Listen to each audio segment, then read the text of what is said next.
My dear students, I hope you are well by the grace of Allah. I am also well. Welcome to my class on completing sentences. This is my first class with you, so I would like to introduce myself. I am Muhammad Ashraful Islam, lecturer of English, Mahmudpur Azizia Fasila Madrasa, Dhamuirhat, Naugan. If my class seems to be good, subscribe my channel. My channel's name is Ashraf Search English Classes. Let's begin our class.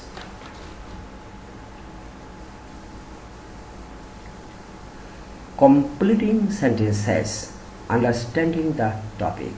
Completing sentences অর্থ বাক্য সম্পূর্ণকরণ, অর্থাৎ কোনো অসম্পূর্ণ সেন্টেন্সকে নিয়মানুযায়ী সম্পূর্ণ করাকেই completing sentence বলে।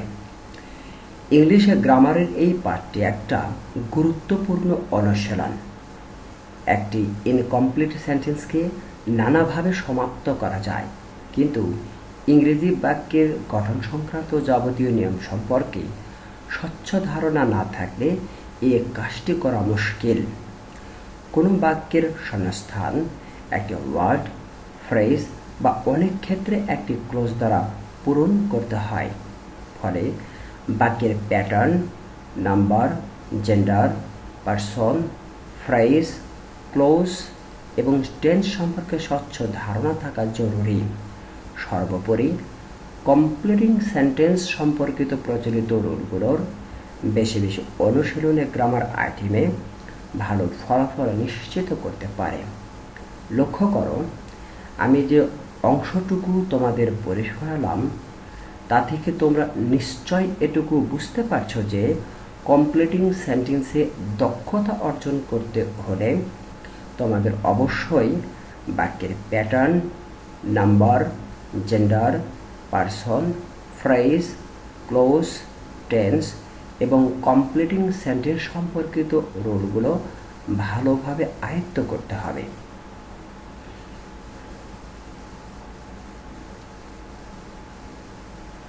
Points two be followed. Phrase এবং ক্লোজের প্রকারভেদসমূহ আয়ত্ত করা আবশ্যক, কেননা গ্যাপে সংগতিপূর্ণ যে কোনো ফ্রেজ বা ক্লোজ ব্যবহৃত হয়। কন্ডিশনাল সেন্টেন্সগুলো জানার পাশাপাশি এগুলো বেশি বেশি অনুসরণ করা প্রয়োজন, কেননা কন্ডিশনাল ক্লোজগুলো বাক্যের প্রথমে এবং শেষে উভয় জায়গায় বসে।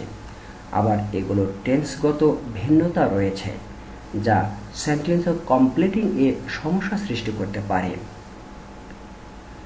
নন ফাইনাইট ভার্বস, ইনফিনিটিভ, জেরান্ড এবং পার্টিসিপল এর কনস্ট্রাকশন ইউজগুলো সঠিকভাবে আয়ত্ত করতে হবে। শব্দ ভাণ্ডার, সৃজনশীল চিন্তা ও বিভিন্ন ধরনের অ্যাডভার্ব ও কনজাংশনের ব্যবহার সম্পর্কিত ধারণা থাকা প্রয়োজন। সর্বোপরি কমপ্লিটিং সেন্টেন্সের অন্যান্য রুলগুলো জানা আবশ্যক। লক্ষ্য করো, এখানে কতগুলো গ্রামাটিক্যাল আইটেম রয়েছে, যেমন phrase, clause, sentence, non finite verbs, adverb ও কনজাংশন। এই গ্রামাটিক্যাল আইটেমগুলো কমপ্লিটিং সেন্টেন্সের ক্ষেত্রে অত্যন্ত গুরুত্বপূর্ণ ভূমিকা পালন করে।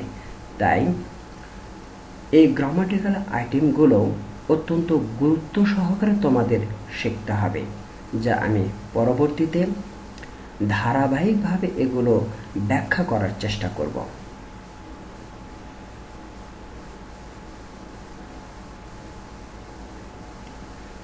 Conditionals or conditional sentences. Conditional অর্থ শর্তযুক্ত বা শর্ত সাপেক্ষ। যে বাক্যে কোনো শর্ত প্রকাশ পায় তাকে কন্ডিশনাল সেন্টেন্স বা শর্তযুক্ত বাক্য বলে। ইংলিশের ল্যাঙ্গুয়েজে সাধারণত ইফ দ্বারা শর্ত প্রকাশ করা হয়। লক্ষ্য করো কি পয়েন্টস। ইফ অর্থ যদি, ইফ দ্বারা শর্ত প্রকাশ করা হয়, তাই ইফ যুক্ত বাক্যকে কন্ডিশনাল সেন্টেন্স বা শর্তযুক্ত বাক্য বলে। ইফ সাবঅর্ডিনেটিং কনজাংশন হিসেবে দুটো ক্লোজকে যুক্ত করে। ইফ যুক্ত ক্লোজটি সাবঅর্ডিনেট ক্লোজ এবং অন্য ক্লোজটি প্রিন্সিপাল ক্লোজ, সুতরাং ইফ যুক্ত সেন্টেন্সটি কমপ্লেক্স সেন্টেন্স। ইফ যুক্ত ক্লোজটি শর্ত প্রকাশ করে কিন্তু অন্য ক্লোজটি ফলাফল নির্দেশ করে। লক্ষ্য করো, যেহেতু সাবঅর্ডিনেট ক্লোজ শর্ত প্রকাশ করে সেহেতু সাবঅর্ডিনেট ক্লোজকে আমরা কন্ডিশনাল ক্লোজও বলতে পারি। অন্যদিকে প্রিন্সিপাল ক্লোজ যেহেতু ফলাফল নির্দেশ করে সেহেতু প্রিন্সিপাল ক্লোজকে আমরা রেজাল্ট ক্লোজও বলতে পারি। ইফ বাক্যের মাঝে বা শুরুতে বসতে পারে। বাক্যের শুরুতে ইফ বসলে ইফ ক্লোজের পর কমা বসে। এখানে লক্ষ্য করো, ইফ যুক্ত ক্লোজকে ইফ ক্লোজও বলা হয়।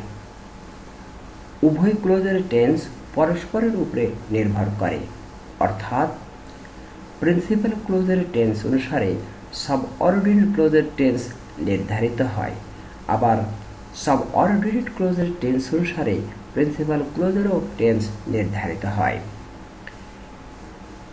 এখানেও লক্ষ্য করো কতগুলো গ্রামাটিক্যাল আইটেম রয়েছে, যেমন subordinating conjunction close, subordinate clause, principal clause এবং কমপ্লেক্স সেন্টেন্স। এই গ্রামাটিক্যাল আইটেমগুলোও কমপ্লিটিং সেন্টেন্সের ক্ষেত্রে অত্যন্ত গুরুত্বপূর্ণ ভূমিকা পালন করে। তাই এই গ্রামাটিক্যাল আইটেমগুলোও তোমাদের অত্যন্ত গুরুত্ব সহকারে শিখতে হবে, যা আমি নিচে ধারাবাহিকভাবে আলোচনা করার চেষ্টা করছি।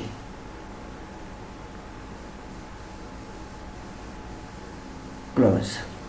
What is a clause? A clause is a group of words which contains a subject and a finite verb. Clause হলো কতগুলো শব্দের সমষ্টি যার মধ্যে একটি সাবজেক্ট এবং একটি ফাইনাইট ভার্ব রয়েছে। উপরিউক্ত ডেফিনেশন থেকে আমরা ক্লোজের তিনটি ফিচার বা বৈশিষ্ট্য পাই। লক্ষ্য করো, 1. A group of words, 2. A subject, 3. A finite verb. A clause consists of a group of words. Clause কতগুলো শব্দের সমষ্টি। A clause has a subject. ক্লোজের একটি সাবজেক্ট বা কর্তা থাকে। A clause has also a finite verb. ক্লোজের একটি finite verb বা সমাপিকা ক্রিয়াও থাকে। ক্লোজের এই তিনটি ফিচার্স আমরা নিচের এক্সাম্পল থেকে বোঝার চেষ্টা করব। লক্ষ্য করো, ইফ ইউ স্টাডি হার্ড, যদি তুমি কঠোরভাবে পড়াশোনা করো। এই অংশটি লক্ষ্য করো, চারটি শব্দের সমন্বয়ে গঠিত হয়েছে, অর্থাৎ এই অংশটুকু একটি গ্রুপ অফ ওয়ার্ডস। এখানে you subject. What is a subject? The person or thing we speak about in the sentence is called a subject. বাক্যে যে ব্যক্তি বা বস্তু সম্পর্কে আমরা কথা বলি তাকে সাবজেক্ট বলে। ইফ ইউ স্টাডি হার্ড, যদি তুমি কঠোরভাবে পড়াশোনা করো, এই অংশে ইউ সম্পর্কে কথা বলা হচ্ছে, সুতরাং ইউ এখানে subject. Verb. What is a verb? A verb is an action word. Verb হলো একটি ক্রিয়াবাচক শব্দ।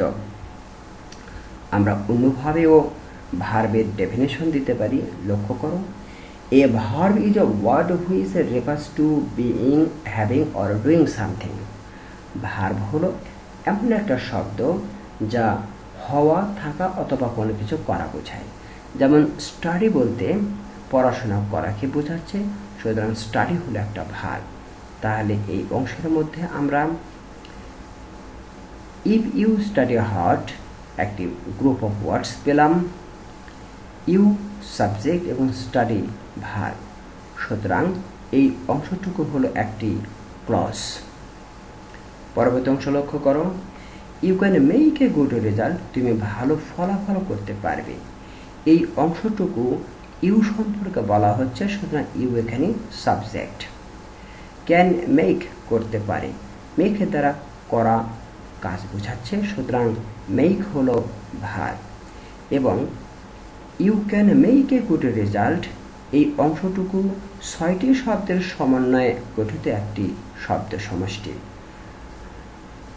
তাহলে এই অংশটুকুর মধ্যে আমরা ক্লোজের 3টি ফিচার্সই পাচ্ছি। এখানে সাবজেক্ট ইউ রয়েছে, ভার্ব ক্যান মেক রয়েছে এবং you can make a good result একটি গ্রুপ অফ ওয়ার্ডস, সুতরাং এই অংশটুকু একটি ক্লজ। নিচে লক্ষ্য করো finite verb. What is a finite verb? The verb which changes with the change of the number and the person of the subject and the tense of the verb is called a finite verb. অর্থাৎ যে verb সাবজেক্টের number, person এবং ভার্বের টেন্সের পরিবর্তনে পরিবর্তিত হয় তাকে ফাইনাইট ভার্ব বা সমাপেক্ষা ক্রিয়া বলে। এই ডেফিনেশন থেকেও আমরা 3টি ফিচার্স বা বৈশিষ্ট্য পাচ্ছি, লক্ষ্য করো। Feature 1, the change of the number of the subject. Feature 2, the change of the person of the subject. Feature 3, the change of the tense of the verb. The finite verb changes with the change of the number of the subject. Finite verb সাবজেক্টের নাম্বারের পরিবর্তনে পরিবর্তিত হয়। The finite verb changes with the change of the person of the subject. Finite verb সাবজেক্টের পার্সনের পরিবর্তনে পরিবর্তিত হয়। The finite verb changes with the change of the tense of the verb. Finite verb ভার্বের টেন্সের পরিবর্তনে পরিবর্তিত হয়। ফাইনাইট ভার্বের এই ফিচার্সগুলো নিচের উদাহরণগুলো থেকে আমরা জানার চেষ্টা করব।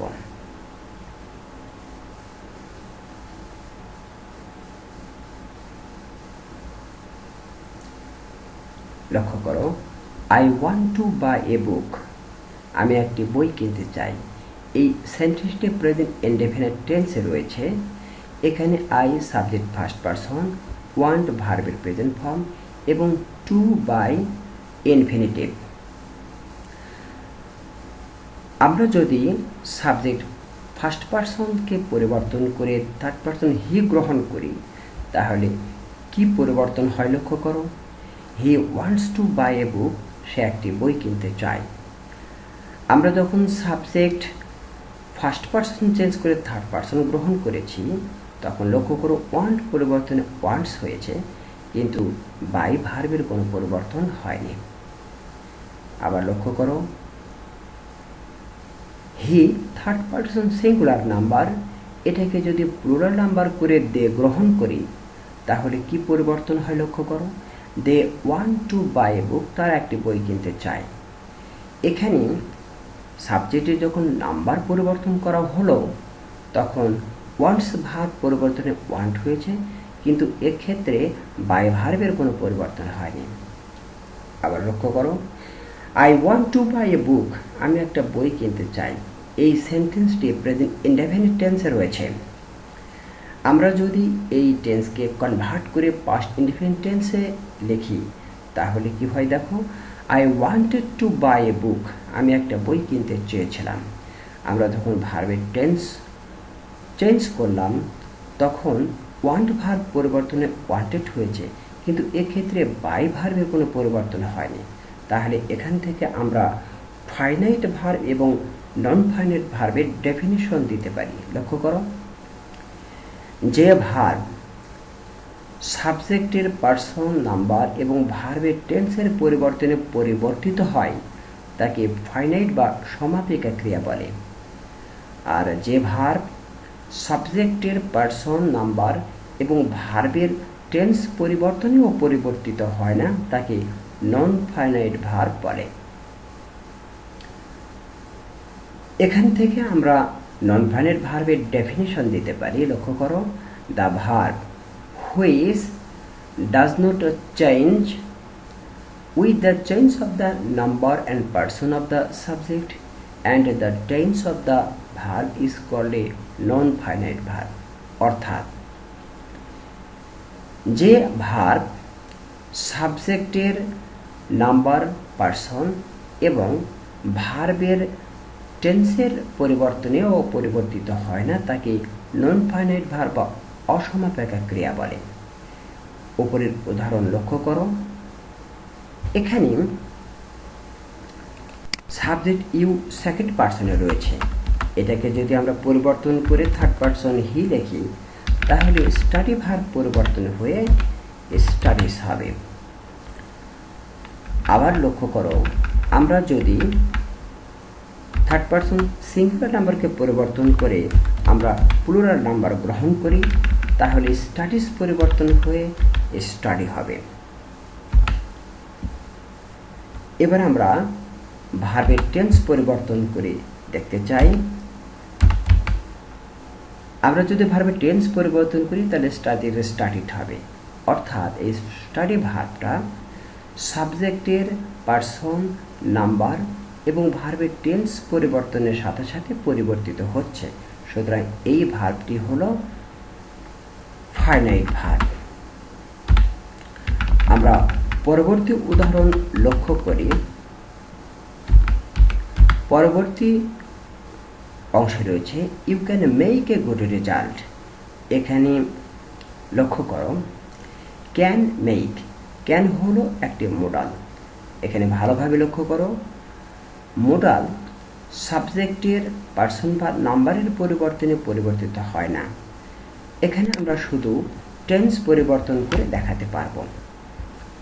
ক্যান মেক ফিউচার ইনডেফিনিট টেন্সে রয়েছে, এটাকে আমরা ফিউচার ইন দ্য পাস্ট করতে পারি, অর্থাৎ কুড করতে পারি।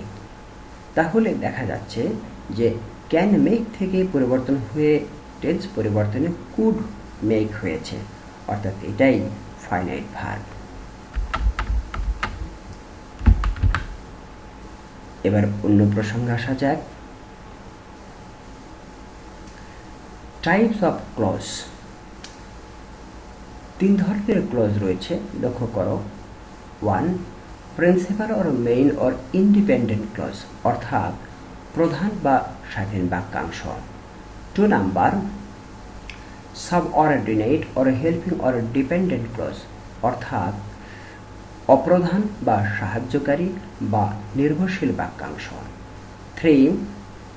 কোঅর্ডিনেট ক্লজ, অর্থাৎ সংযোগমূলক বাক্যাংশ। এই তিন প্রকারের ক্লজ আমরা নিচের এক্সাম্পলগুলো থেকে বোঝার চেষ্টা করব। লক্ষ্য করো, you can make a good result, তুমি ভালো ফলাফল করতে পারবে।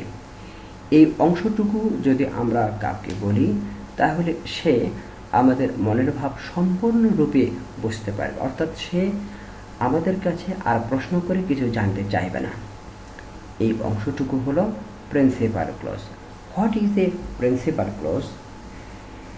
The clause which can express its clear meaning by itself is called a principal clause.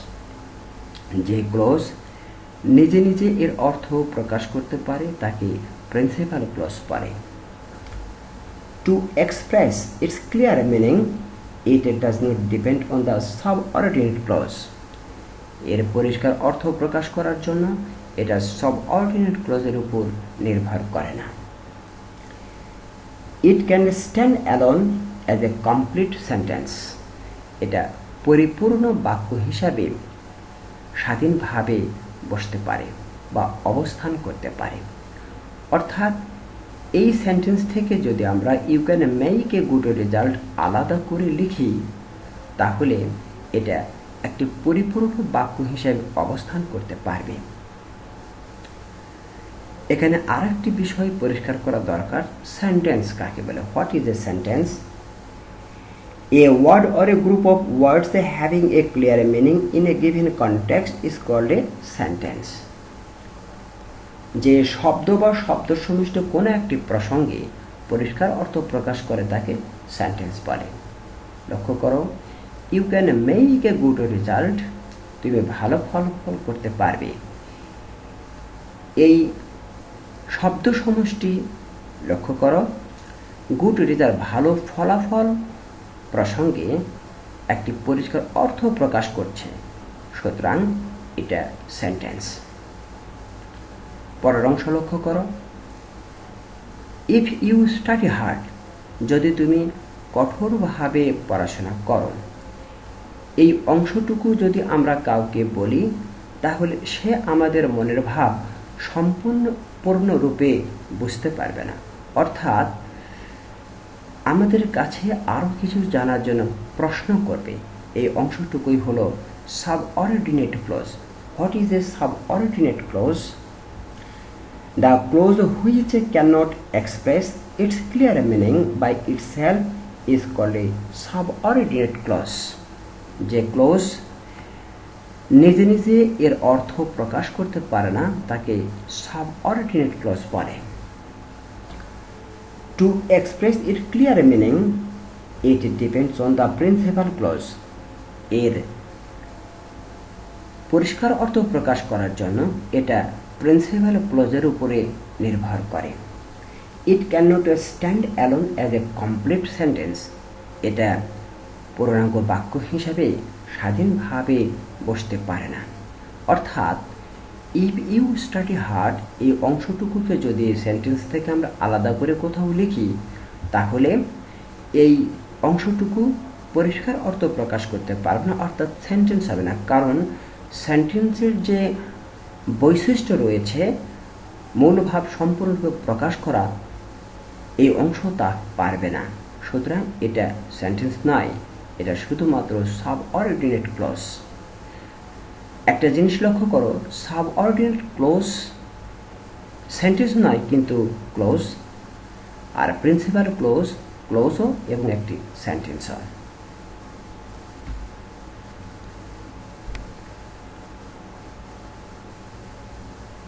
এবার লক্ষ্য করো coordinate clause. What is a coordinate clause? Coordinate clauses are principal clauses which do not depend on each other or one another to express their meanings. Coordinate clause গুলো হলো principal clause. এরা তাদের অর্থ প্রকাশের জন্য একে অপরের উপর নির্ভর করে না। লক্ষ্য করো, the ant was hard working, পিঁপড়াটি কঠোর পরিশ্রমী ছিল। এই অংশ পরিপূর্ণভাবে তার অর্থ প্রকাশ করছে, সুতরাং এই অংশ হলো principal clause. The grasshopper was lazy, ঘাস ফড়িংটি অলস ছিল। এই অংশ পরিপূর্ণভাবে অর্থ প্রকাশ করছে, সুতরাং এটাও প্রিন্সিপাল ক্লজ। আরেকটি বিষয় লক্ষ্য করো, the ant was hard working, এই অংশ তার অর্থ প্রকাশের জন্য পরবর্তী clause the grasshopper was lazy এর উপর নির্ভর করেনি। আবার দ্য গ্রাসহপার ওয়াজ লেজি এই অংশ তার অর্থ প্রকাশের জন্য পূর্ববর্তী অংশ the ant was hard working এর উপরেও নির্ভর করেনি। সুতরাং এগুলোই হলো কোঅর্ডিনেট ক্লজ। আরেকটা জিনিস লক্ষ্য করো, কম্পাউন্ড সেন্টেন্সে যে ক্লজগুলো ব্যবহৃত হয় প্রত্যেকটাই প্রিন্সিপাল ক্লজ এবং প্রত্যেকটাই কোঅর্ডিনেট ক্লজ। এবার কনজাংশন লক্ষ্য করো। What is a conjunction? A conjunction is a word or a group of words used to join words, phrases, clauses or sentences. Close হলো একটি শব্দ বা কতগুলো শব্দের সমষ্টি যা শব্দসমূহ, শব্দের সমষ্টিসমূহ, বাক্যাংশসমূহ অথবা বাক্যসমূহকে যুক্ত করে। লক্ষ্য করো words. What is a word? শব্দ কি? A word is a letter or a group of letters which expresses a clear meaning. শব্দ হলো একটি বর্ণ বা কতগুলো বর্ণের সমষ্টি যা পরিষ্কার অর্থ প্রকাশ করে। এখানে লক্ষ্য করো, বয়, BUY বয়, এই বয় ওয়ার্ডটি তিনটি লেটারের সমন্বয়ে গঠিত এবং এটা একটা অর্থ প্রকাশ করে। সুতরাং বয় হলো ওয়ার্ড, কিন্তু আমরা যদি এইভাবে এলোমেলো করে লিখি ওয়াই বি ও, তাহলে এটাতে পূর্ববর্তী ওয়ার্ডের 3টি লেটারই আছে, কিন্তু এটা পরিষ্কার অর্থ কেন কোনো অর্থই প্রকাশ করছে না, সুতরাং এটা ওয়ার্ড নয়। আরেকটি বিষয় দেখো, একটি লেটারেও একটি ওয়ার্ড হতে পারে, যেমন এ মানে এক, একটি, একজন, একটা, সুতরাং এই লেটারের অর্থ রয়েছে। আবার আই মানে আমি, এটাও একটি ওয়ার্ড। এবার ফ্রেজ লক্ষ্য করো, phrase. A phrase is a group of words which does not contains a finite verb. Phrase হলো কতগুলো শব্দের সমষ্টি যার মধ্যে কোনো ফাইনাইট ভার্ব থাকে না। লক্ষ্য করো, ইন দ্য ভিলেজ, এখানে ইন প্রেপোজিশন, দ্য আর্টিকল এবং ভিলেজ নাউন, তাহলে এর মধ্যে কোনো ফাইনাইট ভার্ব নেই, সুতরাং ইন দ্য ভিলেজ একটি ফ্রেজ। পরবর্তী অংশ লক্ষ্য করো, ইন দ্য টাউন, এখানে ইন প্রেপোজিশন, দ্য আর্টিকল এবং টাউন নাউন, অর্থাৎ এই অংশের মধ্যেও কোনো ফাইনাইট ভার্ব নেই, তাহলে এটাও একটা ফ্রেজ। আরেকটা বিষয় এখানে লক্ষ্য রাখো, ফ্রেজের মধ্যে ফাইনাইট ভার্ব থাকে না, কিন্তু নন ফাইনাইট ভার্ব থাকতে পারে। ক্লজ, যার ডেফিনেশন আমরা ইতিপূর্বে দিয়েছি। সেন্টেন্সেস, সেন্টেন্সের ডেফিনেশন আমরা ইতিপূর্বে দিয়েছি। এখন কনজাংশন লক্ষ্য করো, Rahim and Karim are two friends, Rahim এবং করিম দুই বন্ধু। এখানে অ্যান্ড, রহিম এবং করিম এই দুটি ওয়ার্ডকে যুক্ত করেছে, সুতরাং অ্যান্ড হলো conjunction. Rahman lives both in the village and in the town, এখানে বোথ এবং অ্যান্ড এই দুটি শব্দ ইন দ্য ভিলেজ এই ফ্রেজ এবং ইন দ্য টাউন এই ফ্রেজ, দুটো ফ্রেজকে যুক্ত করেছে, সুতরাং বোথ এবং অ্যান্ড হলো conjunction. Since he was ill, যেহেতু সে অসুস্থ ছিল, এটা subordinate clause. He could not go to college, সে কলেজে যেতে পারল না, এটা প্রিন্সিপাল ক্লজ। এই দুটি ক্লজকে সিন্স যুক্ত করেছে, সুতরাং সিন্স হলো conjunction. The ant was hard working, পিঁপড়াটি কঠোর পরিশ্রমী ছিল, পরিপূর্ণ অর্থ প্রকাশ করছে, সুতরাং এটা একটি sentence. The grasshopper was lazy, ঘাস ফড়িংটি অলস ছিল, এই অংশ পরিপূর্ণ অর্থ প্রকাশ করছে, সুতরাং এটিও একটি সেন্টেন্স। এই দুটো সেন্টেন্সকে বাট যুক্ত করেছে, সুতরাং বাট হলো কনজাংশন।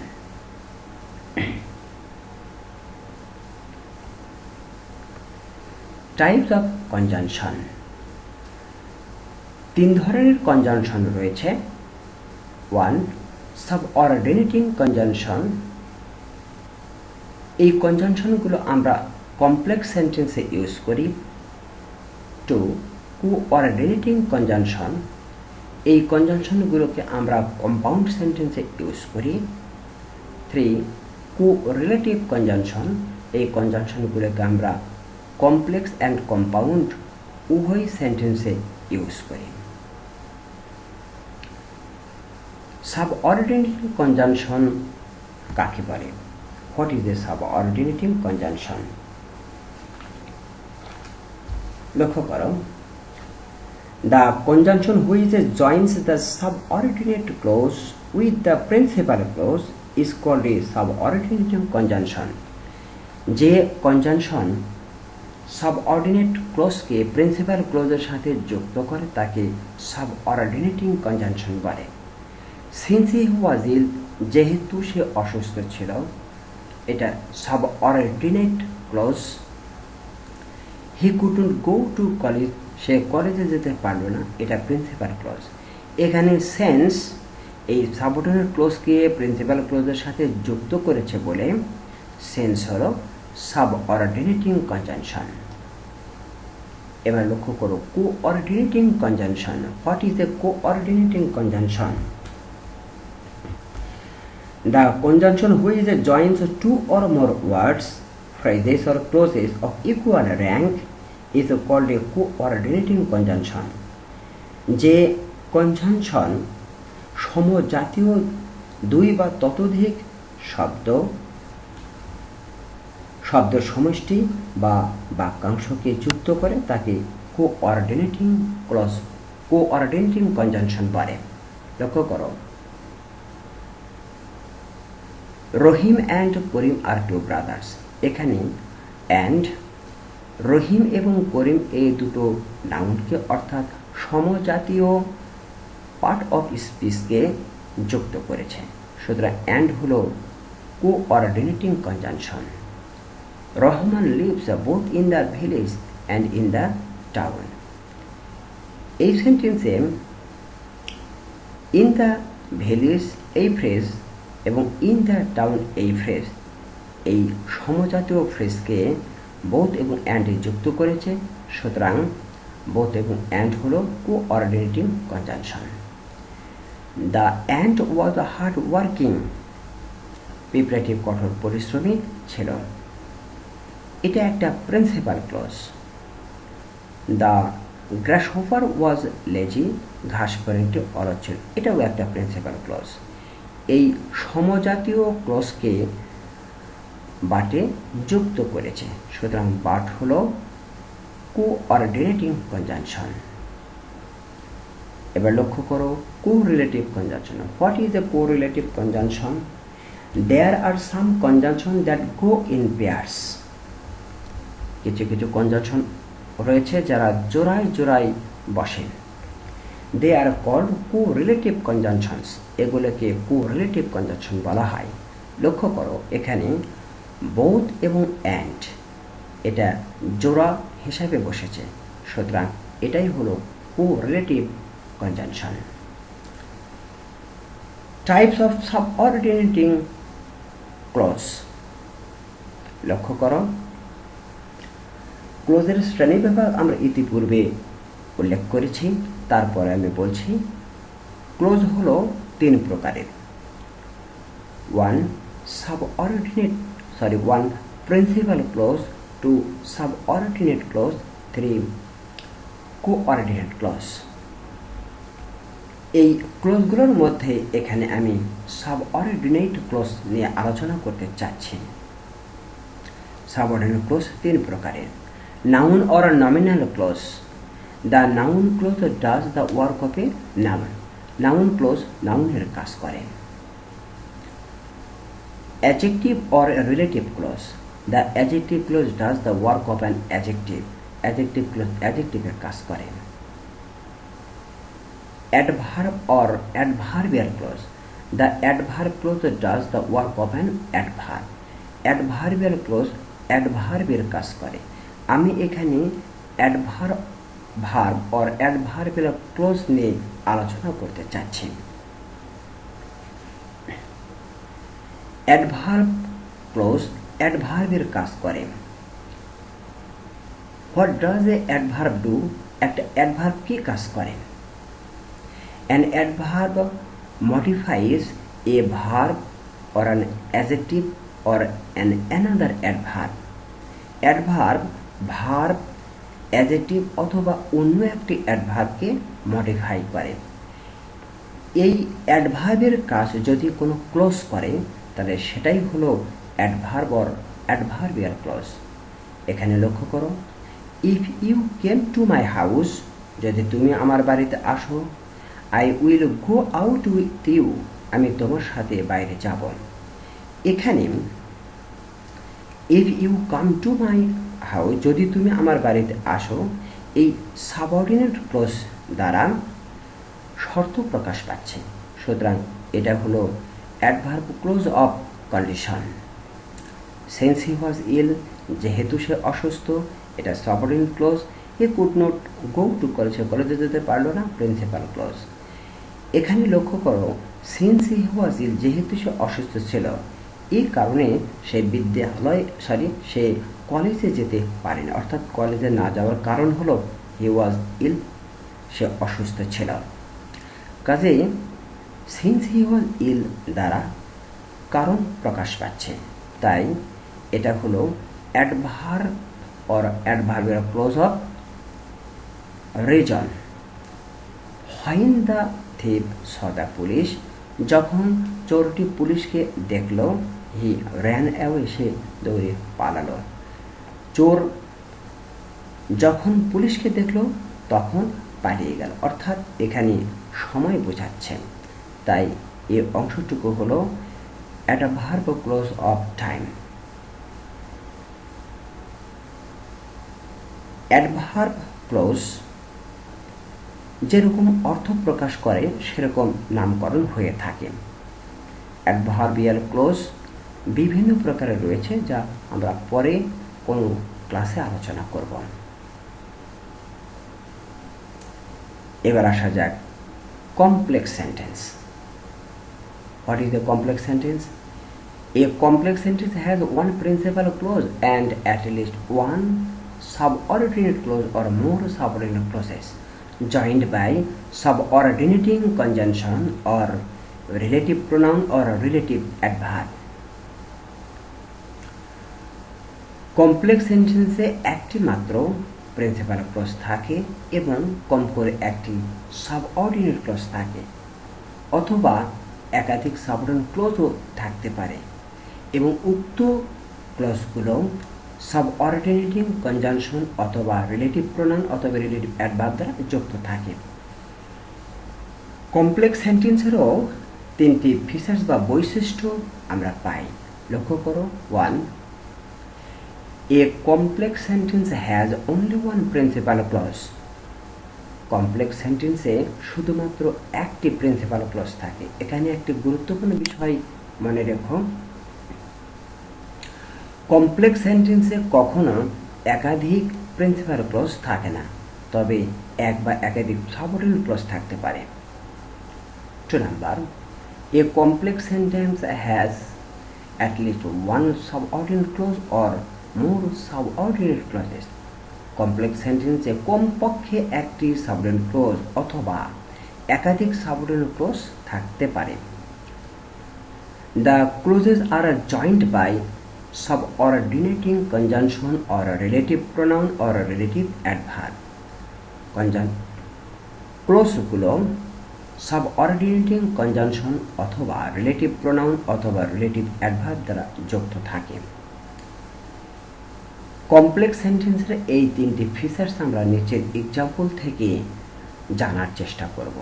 লক্ষ্য করো, he made a good result, সে ভালো ফলাফল করেছিল। এই অংশ নিজের অর্থ নিজে প্রকাশ করতে পারছে, সুতরাং এটা প্রিন্সিপাল ক্লজ।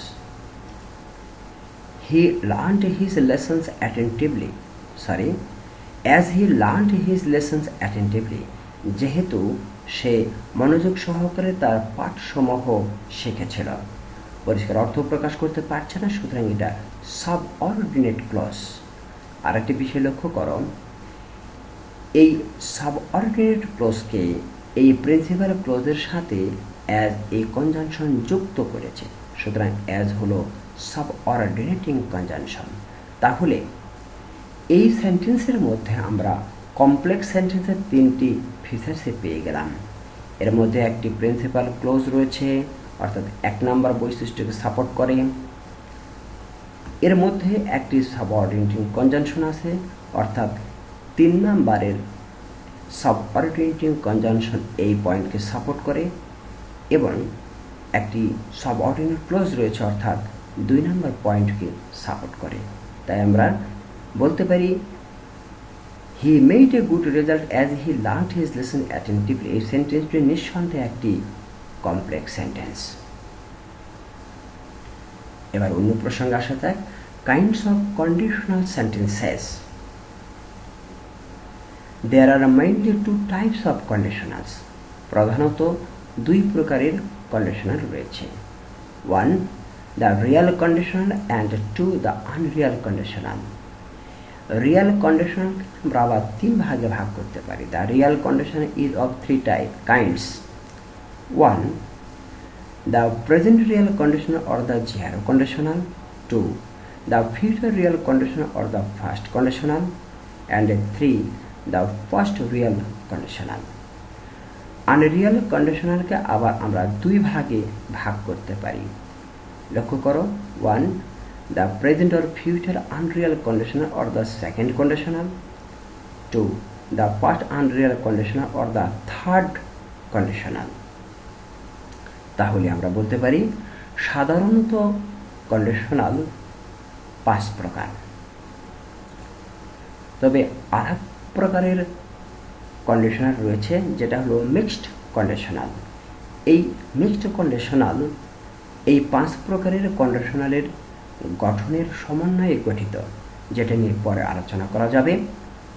আমি এখানে এই 4 প্রকারের কন্ডিশনালে আলোচনা করতে চাই। The zero conditional, the first conditional, the second conditional and the third conditional.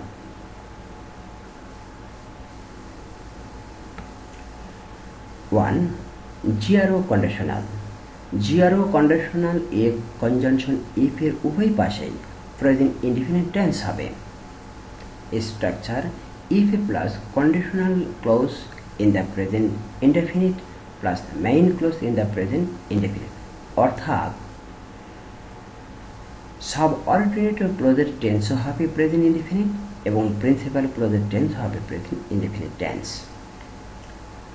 The present indefinite টেন্সের গঠন লক্ষ্য করো, সাবজেক্ট প্লাস V1 অর্থাৎ সাবজেক্ট প্লাস মেইন ভার্বের present form. If you heat ice, যদি তুমি বরফ উত্তপ্ত করো। লক্ষ্য করো, ইফ ক্লোজে ইউ সাবজেক্ট, হিট ভার্বের প্রেজেন্ট ফর্ম। সুতরাং ইফ ক্লোজ প্রেজেন্ট ইনডেফিনিট টেন্সে রয়েছে, পরের ক্লোজটা আমরা প্রেজেন্ট ইনডেফিনিট টেন্সেই কমপ্লিট করব। ইট মেল্টস, এটা গলে। ইট সাবজেক্ট, মেল্ট ভার্বের present form. If people don't ইট, যদি লোকজন না খায়। ইফ ক্লোজের টেন্স লক্ষ্য করো, পিপুল সাবজেক্ট, ডোন্ট ইট ভার্বের প্রেজেন্ট ফর্ম। সুতরাং ইফ ক্লোজ প্রেজেন্ট ইনডেফিনিট টেন্সে রয়েছে, পরবর্তী ক্লোজ অর্থাৎ মেইন ক্লোজ আমরা প্রেজেন্ট ইনডেফিনিট টেন্সেই কমপ্লিট করব। দে গেট হাংরি, তারা ক্ষুধার্ত হয়। দে সাবজেক্ট, গেট হলো ভার্বের প্রেজেন্ট ফর্ম। সুতরাং এটা প্রেজেন্ট ইনডেফিনিট টেন্সে রয়েছে।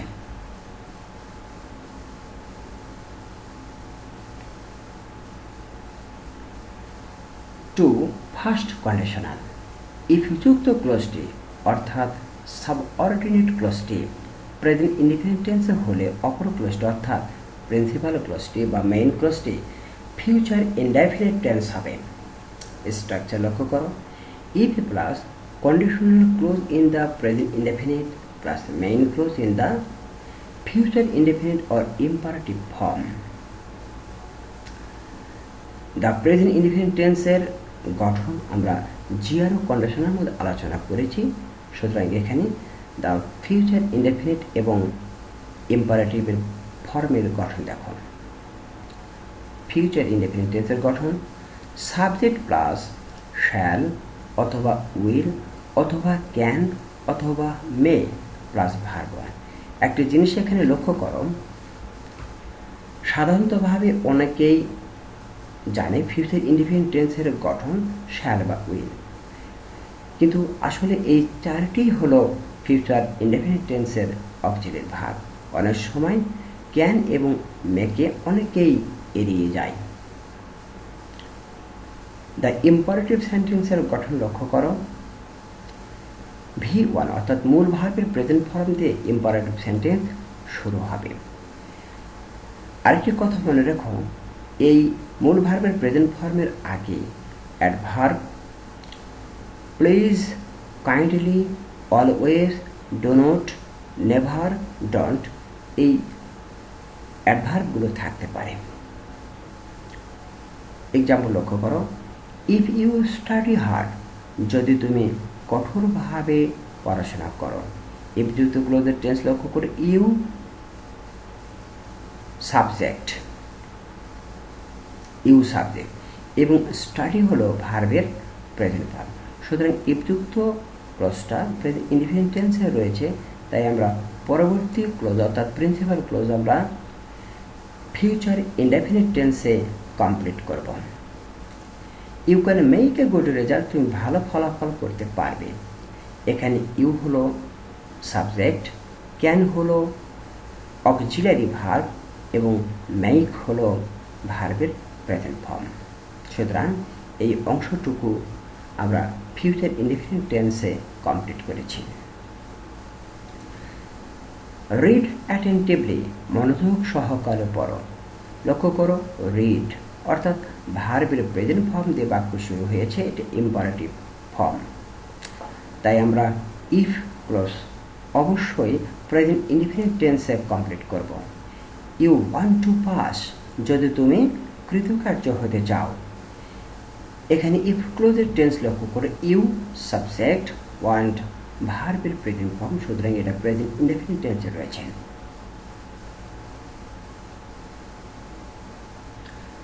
3 number second conditional.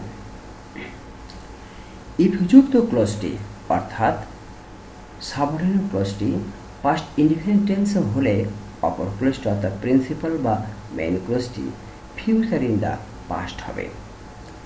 Structure if plus conditional clause in the past indefinite plus main clause future in the past.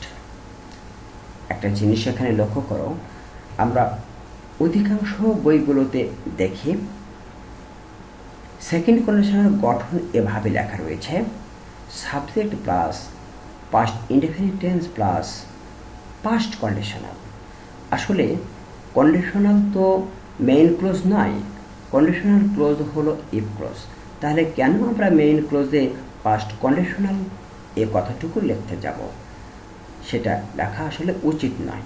আমরা লিখব এরকমভাবেই, if plus conditional clause in the past indefinite plus main clause future in the past.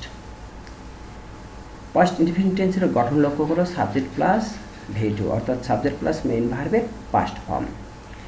Future in the পাস্টের গঠন লক্ষ্য করো, subject plus should, would অথবা could অথবা might. একটা জিনিস এখানে লক্ষ্য করো, এইগুলো আসলে ফিউচার ইন দ্য পাস্ট, কারণ ফিউচারে ছিল shall, will, can, may. Future in the পাস্টে হচ্ছে ওগুলোর পাস্ট, অর্থাৎ শুড, শ্যাল থেকে শুড, উইল থেকে উড, ক্যান থেকে কুড, মে থেকে মাইট। আর এগুলো যেহেতু shall, will, can, may, should, would, could, might সবগুলোই মোডাল, এই কারণে এগুলোর পরে ভার্বের প্রেজেন্ট ফর্ম হবে। এক্সাম্পল লক্ষ্য করো, ইফ হি কেম, যদি সে আসতো। ইফ ক্লোজের টেন্স লক্ষ্য করো, হি সাবজেক্ট, কেম ভার্ব কামের পাস্ট ফর্ম। সুতরাং ইফযুক্ত এই ক্লোজটি পাস্ট ইনডেফিনিট টেন্সে রয়েছে, তাই মেইন ক্লোজটি আমরা ফিউচার ইন দ্য পাস্ট করব। দেখো, I subject, would auxiliary modal, go ভার্বের প্রেজেন্ট ফর্ম। অর্থাৎ এই অংশটুকু ফিউচার ইন দ্য পাস্টের গঠনে লেখা হয়েছে। ইফ হি কেম, যদি সে আসতো, I would go with him, আমি তার সাথে যেতাম। পরবর্তী এক্সাম্পল লক্ষ্য করো, if I were a bird, আমি যদি পাখি হতাম।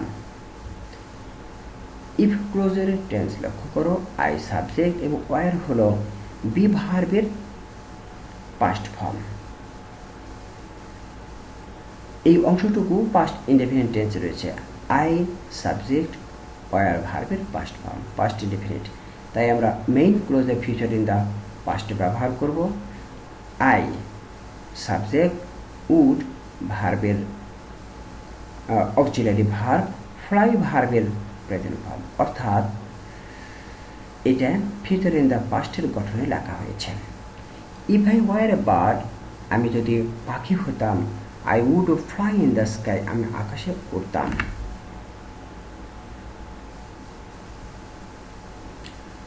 4 number third conditional.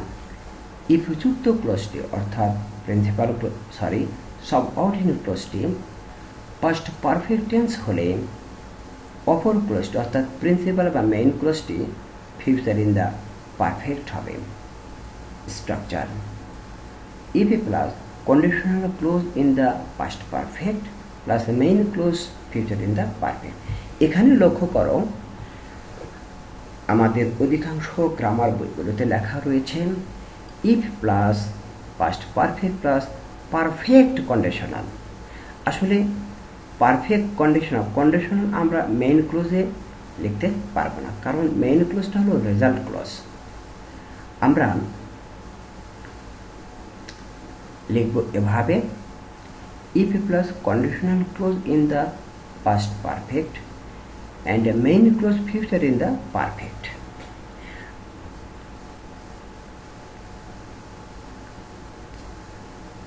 Past perfect tense এর গঠন লক্ষ্য করো, সাবজেক্ট প্লাস অক্সিলারি ভার্ব হিসেবে হ্যাড প্লাস V3 অর্থাৎ মেইন ভার্বের past participle form. The future in the perfect এর গঠন দেখো, সাবজেক্ট প্লাস উড শুড অথবা উড অথবা কুড অথবা মাইট plus have plus V3। Example লক্ষ্য করো, ইফ হি হ্যাড কাম যদি সে আসতো। এখানে হি হলো সাবজেক্ট, হ্যাড হলো অক্সিলারি ভার্ব, কাম হলো কামের পাস্ট পার্টিসিপল ফর্ম, কারণ কাম কেম কাম। তাহলে মেইন ক্লোজে আমরা ফিউচার ইন দ্য পারফেক্ট লিখব। I subject would have auxiliary verb, gone go ভার্বের পাস্ট পার্টিসিপল। সুতরাং এই অংশটুকু আমরা ফিউচার ইন দ্য পারফেক্টে লিখছি। ইফ হি হ্যাড কাম যদি সে আসতো, I would have gone with him আমি তার সাথে যেতাম। If I had known it যদি if I had known it যদি আমি এটা জানতাম। লক্ষ্য করো, I subject had auxiliary verb, know এর পাস্ট পার্টিসিপল ফর্ম, সুতরাং এটা পাস্ট পারফেক্ট টেন্সে রয়েছে, তাই আমরা মেইন ক্লোজকে ফিউচার ইন দ্য পারফেক্ট করব। আই সাবজেক্ট উড হ্যাভ সাহায্যকারী ভার্ব এবং টোল্ড হলো টেলের পাস্ট পার্টিসিপল, সুতরাং এই অংশটুকু ফিউচার ইন দ্য পারফেক্ট রয়েছে। If I had known it যদি আমি এটা জানতাম, I would have told you আমি তোমাকে বলতাম।